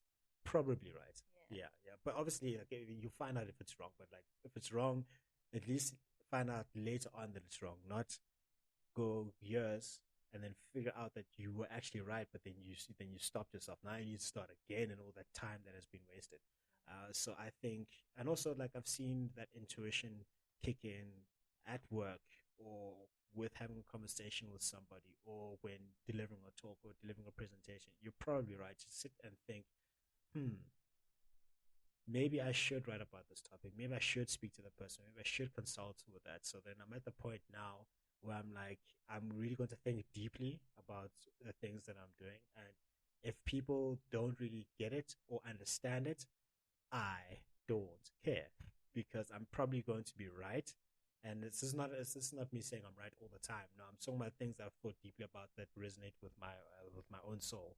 And I'm going to do it, and then face the consequences of other people's judgments or their criticisms, or them questioning why it is that you're doing what you're doing. It's like, because I've got to do it, and then I'm probably going to, and I have to, and you live with your own self. Yeah. You live with the consequences of your own inaction. It's only between you and you that you know that I actually could have been at this level had I carried on, and the only person who stopped me was myself. Yeah. Other people can say what they want to say. It's like, being on Twitter, and then people say whatever it is that they want to say. I don't care about Twitter that much. It's not it's not a real place anyway. But like, one thing I've noticed is that, Candice, when people who criticize you the most, and it's not constructive at all, they're not really doing much with their own lives. You know what I mean? You know what I mean? Like, if you write a book, it's not Beyonce that's coming and saying, "Candice, why are you writing a book?" No, she's making her own millions. Yeah. And so normally the people who don't have that much time to do, and who are not living inspired lives, that are going to criticize and hate, not really hate on you, just trying to stop you from reaching your own potential, because they don't understand. If they understand it, then things are going to be better. So that's the lesson I've learned since. And then when I've got successes, when I've had successes, I'm like, I told you. And this is me looking in the mirror. I told you. Mic drop. Mic drop. Exit stage left. I'm here till Thursday. Yeah. So, yeah. Yeah, which is amazing. And it's so, like, the people who criticize it, it's just not for them. Whereas you'll get those fans who believe in what you're doing because you're helping them. Exactly. And that's what's so fantastic. 100%. Imagine if Trevor Noah listened to what people would say they were telling him. Oh gosh, no, you'd never become anything, because you can never. Yeah. And what I found, like, I don't know if you found this on your journey as well, is that you start to find people who are doing things like that we're doing, and then they're so supportive and they're so encouraging. Yeah. And it's so nice. It's good. It's good, because like, not everyone is for you. Yeah. Not everyone loves Magnum. No. They don't love the magnums. Magnum. Yes, yeah. Like, the almond magnums, yeah, death by. Mint. The mint. See what I'm saying? See? So that's the thing. I mean, the people who are going to be for you will be for you. Yeah, The absolutely. people who don't like you, they won't like you. Don't even try. I think it was Robert Kiyosaki who said, again, this is not scientific, but then I think this is good advice. He said 33% of people won't like you no matter what you do. Okay, you could invent the next version of air. They will not like you. 33% of people will always like you no matter what. You can mess up, like your mom. She's like, you're a big fan of you. And like if you mess up, she'll be like, what can we do? It's Candice. Like, it's my kid. I'll still like you. Yeah, I'll still like you. I'll still like you. And then 33%, the other third, they don't care either way. So the only thing that you can do is spend the other third of your time convincing, spend the rest other time that you have convincing this third to be for you. The other 33% you'll never. So like, don't waste time on people who won't be for you, because not everyone will be for you. Even like the people we consider the greatest of the greatest, they're still being criticized. You know what I mean? Absolutely. And for you now, going forward, what's next? What is the next big venture or adventure that you are looking forward to? I want to go to space. No. Richard Branson, I want to go to space. Brother Elon. No, I want to put an Elon. You know, they say Elon Musk is on course to be the world's first trillionaire in a couple of years from now. So, trillionaire. And I read that Amazon is going to make something like $3 trillion a day eventually. A day. Like at the way that their revenue is going. Like, hey, brother insane. Jeff, that's very insane. Okay, so now you're going into space, yeah? No. I actually would like to go to space, just space and then come back. Okay. Not Mars. Okay. Because that's a 3-year journey to get there, and then now another 3 years to come back, and then hopefully you can survive there. No, it's too much of a risk. That's too much of a risk. It's okay, no worries. So for me, the next big venture is this is pure out of interest. I'm doing a master's straight into PhD, on the topic of ministry. Why? Because it's interesting, and I feel that we've been lied to. When I say we've been lied to, it's that information that we've been presented, I don't feel that's the full story. And I've got a colleague he's a software developer, right? He's a software engineer. He's head of engineering. And he has a PhD where he took Hebrew and Aramaic and just analyzed all the scriptures to see which verse matches up with which verse. And he's atheist. So I'm like, what? Why? Because like, you need to know what you're talking about. So then that's the next challenge.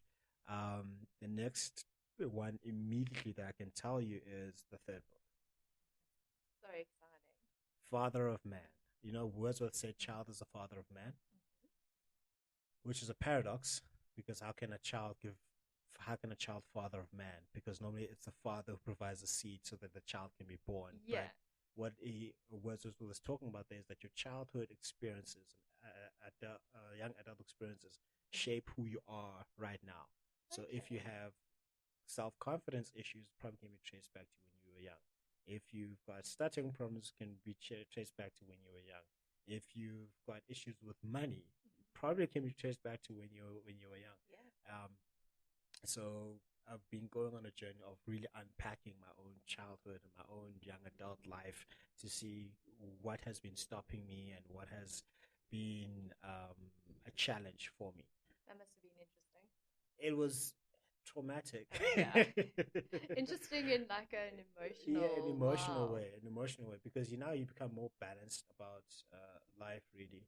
Then I really got tired of this whole narrative that, I'm sure you've heard of this, men are trash. I'm like, yeah, okay, so what are we going to do about it? Yeah. Am I next? What are we going to do about it? You got men aren't doing anything for us. Okay, so what are we going to do about it? Yeah. And then I came to the conclusion, because every time I write a book, I'm solving a problem for myself and a problem that other people have. Yeah. When I wrote Inspired Success, I'm like, okay, so how do I become successful? When I wrote You Are a Business, I'm like, I got tired. a funny story about money there that inspired success. So over the Yeah. course of 3 months, I made hundreds of thousands of rand because I was like so enthusiastic and.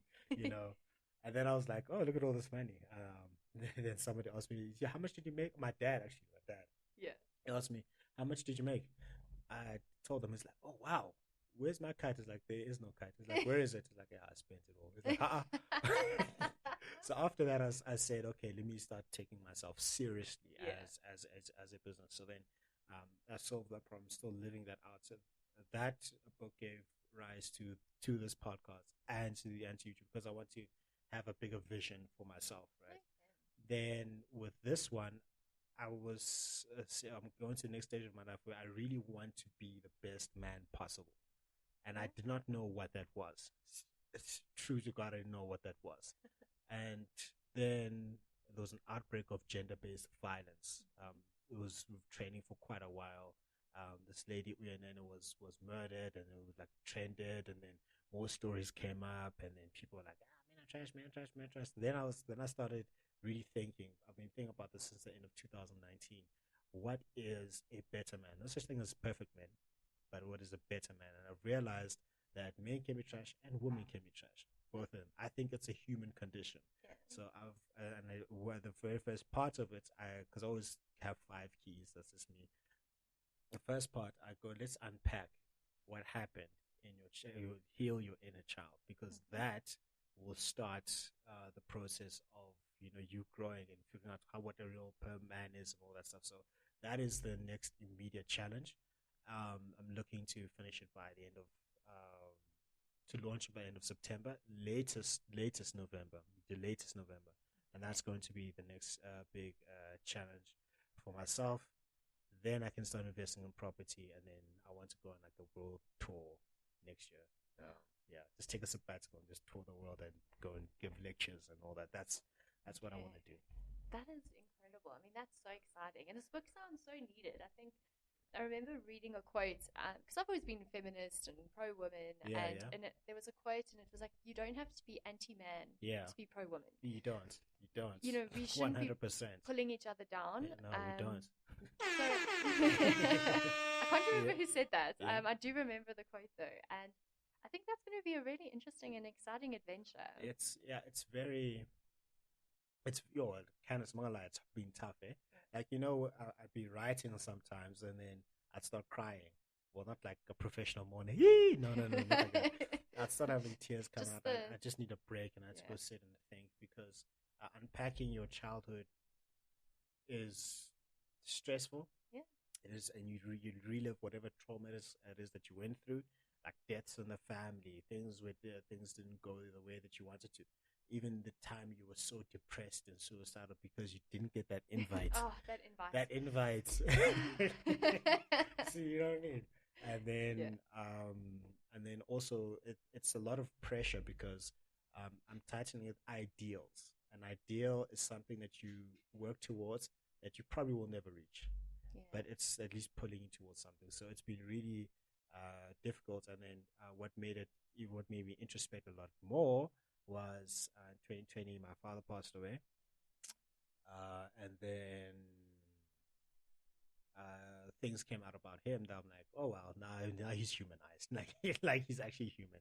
And then I also got married. So now it's like I'm growing to be a husband. And Freud said that a man cannot be a man until his father dies. So then now you're forced to be a father, your own father, because even when both your parents are alive, you still have to be your own mother and your own father, because there's a point where they can stop. They can't actually parent you anymore. You have to parent yourself. All right. So that's been the tough thing, me thinking about this. And the most interesting part where you talked about an adventure, right? Okay. The part about being an adventure is, I'm sure you know Jordan Peterson. Yeah. Dr. Jordan Peterson. Yeah, I need to get him on the show, actually. JP, come on now. I'm a big fan. Is where he said he's got 12 rules for life. And then I think it was his 8th rule, his 4th rule, whichever one it was. He said, tell the truth, at least don't lie. I've been really meditating and thinking about that for the past 3 months. Tell the truth, at least don't lie, which means strive to tell the truth, or don't say things that you know are lies. And that is really difficult because we lie to ourselves the most.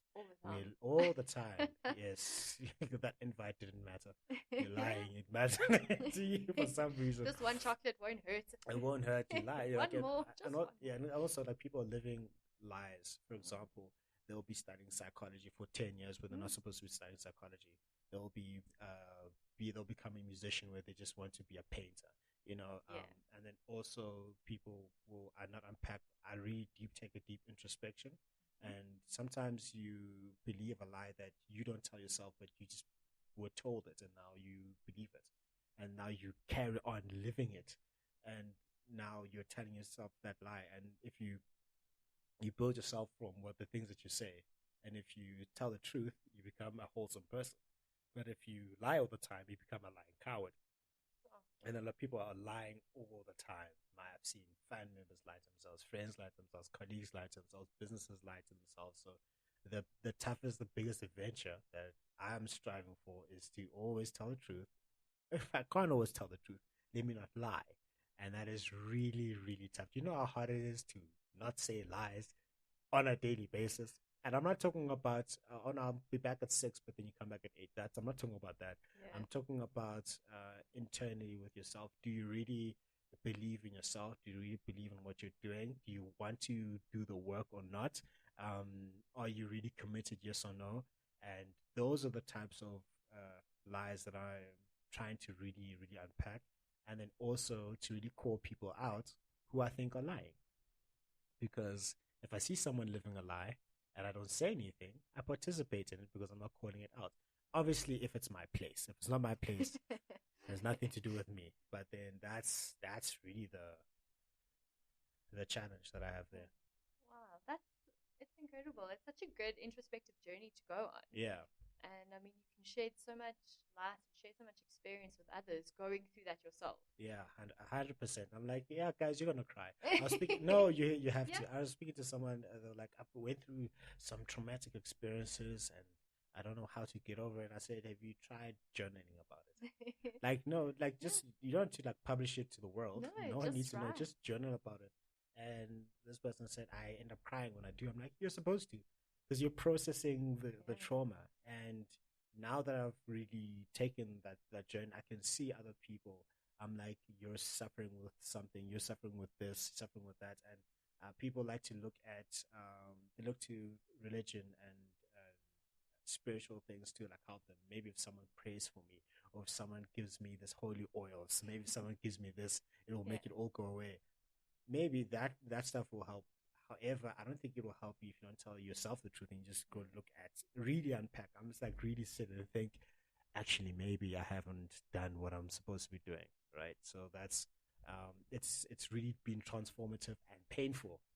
It's painful. Yeah. Pain is sometimes good. It's overcoming that pain. And it's going to help you. It's going to free that up going forward. Yeah, it will. It will. So what's your last question before we wrap it up for today? Good idea. I had a few, and now you've actually answered quite a lot of them as you were talking. That's fine. That's fine. So,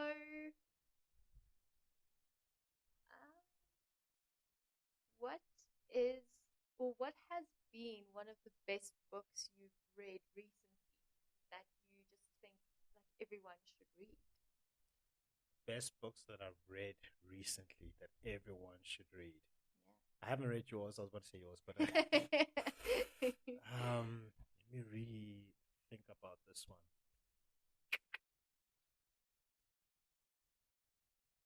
It's like always interesting. That I read recently. Yeah. Okay, I haven't read The Alchemist recently, but that's a pretty good one.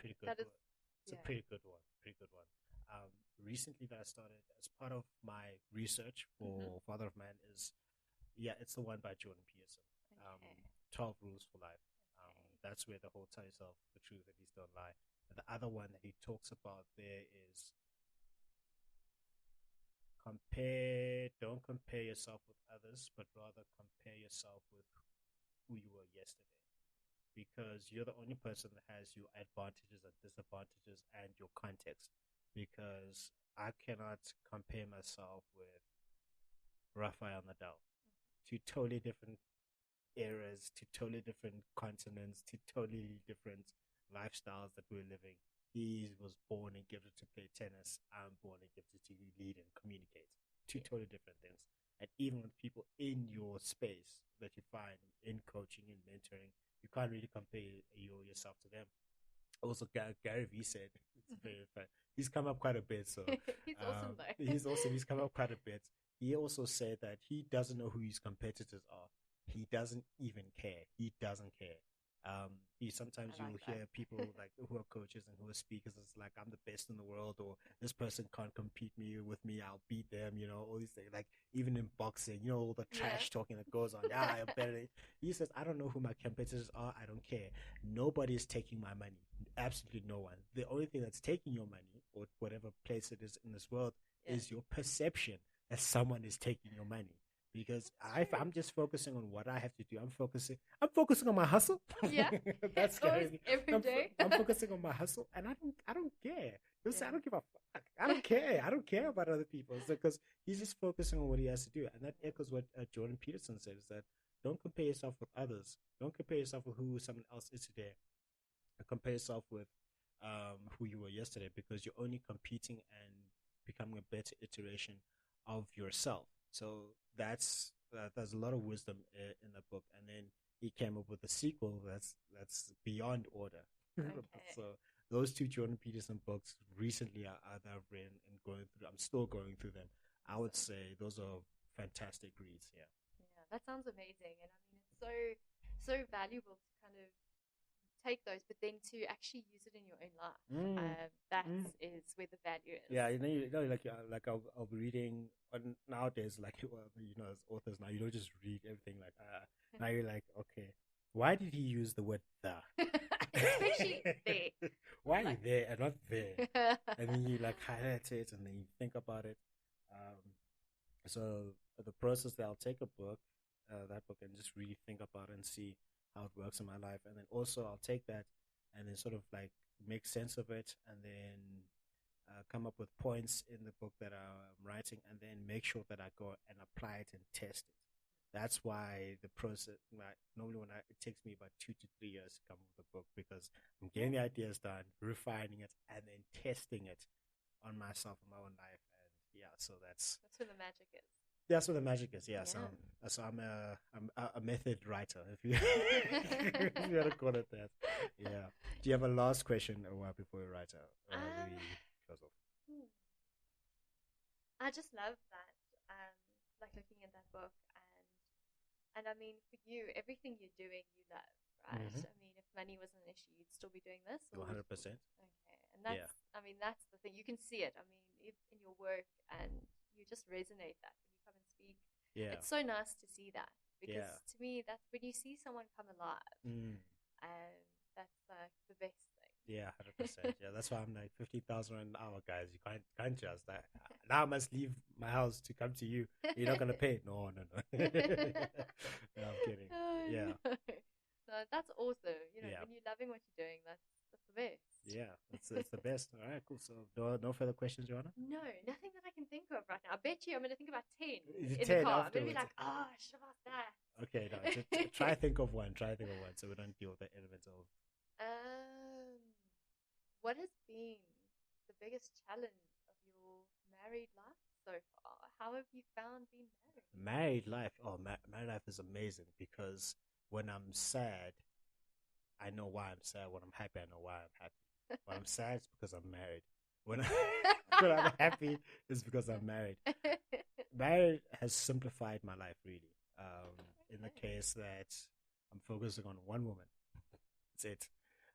The most challenging part of it hasn't really been really tough, because I end up marrying my best friend, someone I've known for quite a while, and then I've known for a number of years that I would, if I were to marry, yes I would. My dad took me through. He was he was a psychologist as well, not practicing, but he was a psychologist. So he took me through an entire discovery process and questioning process, onboarding process. It's like onboarding. Yeah, onboarding. Yeah. Welcome to the onboarding Welcome to the process. onboarding process. Please fill out the application. You fill out the application form. Yeah. So then we spoke through it, and then also the benefit for me is that I knew I wanted to be married from a pretty much a young age.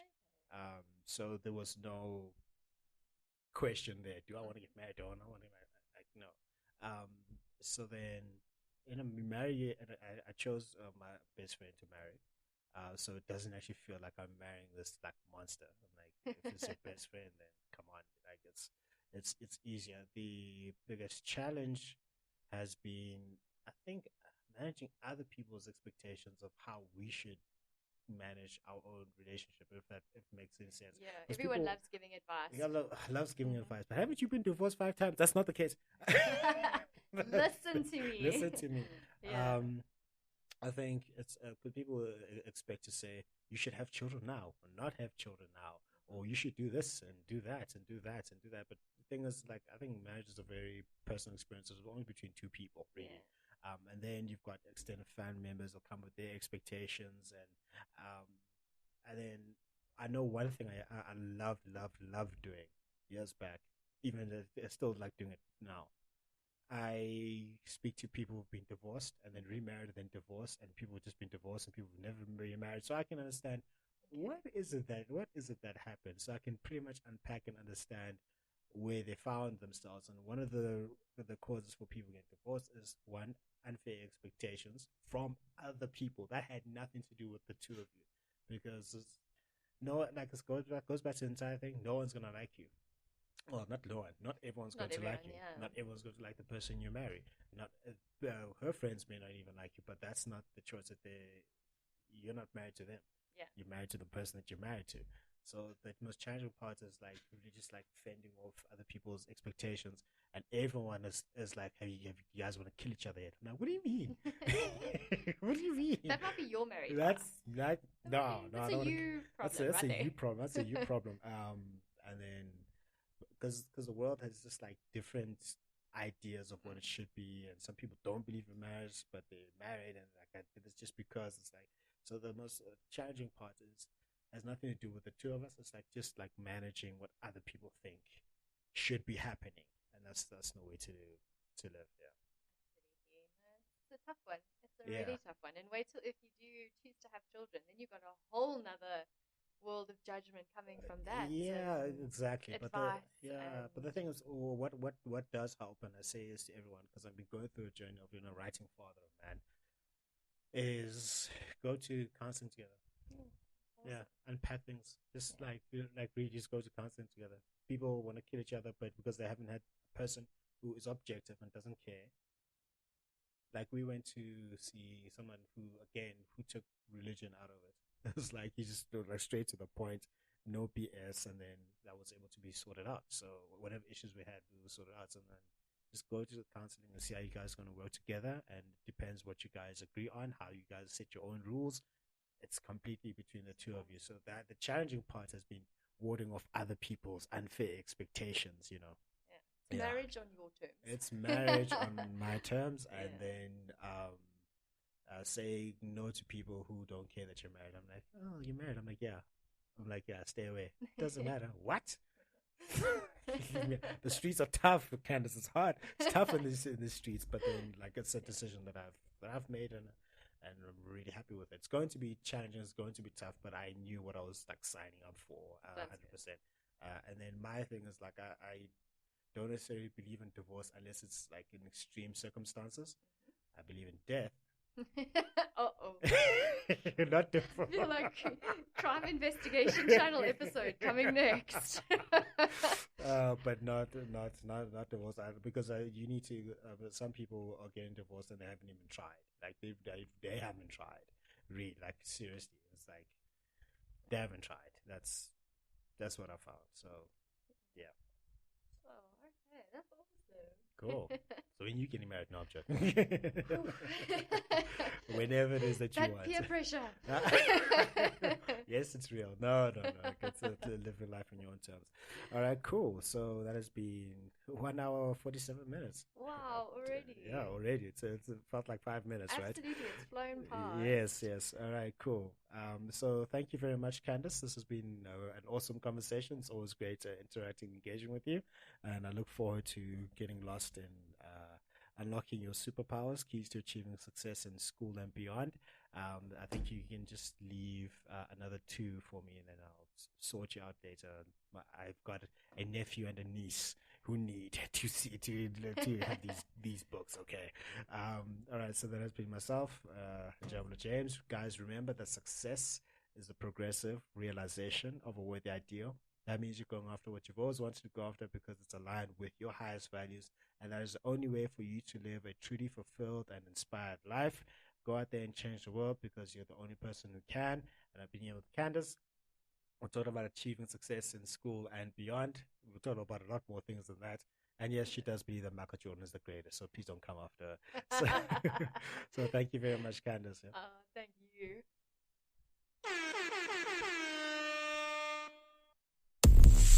Thank you for joining us on this episode on the NJ Podcast. Make sure to visit the website, the njpodcast.captivateair.fm, where you can subscribe to the show in iTunes, Stitcher, all the other podcast platforms, or via RSS so you never miss a show.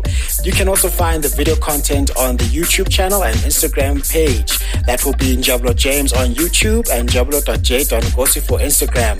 Please subscribe and follow on those platforms as well.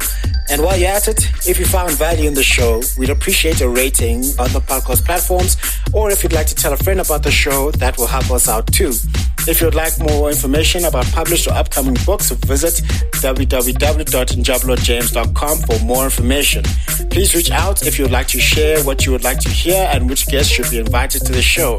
And remember, success is a progressive realization of a worthy ideal, which means that you are doing what you have always wanted to do because it is aligned with your highest values, and this is the only way you can live a truly fulfilled life. Now just chill until the next episode.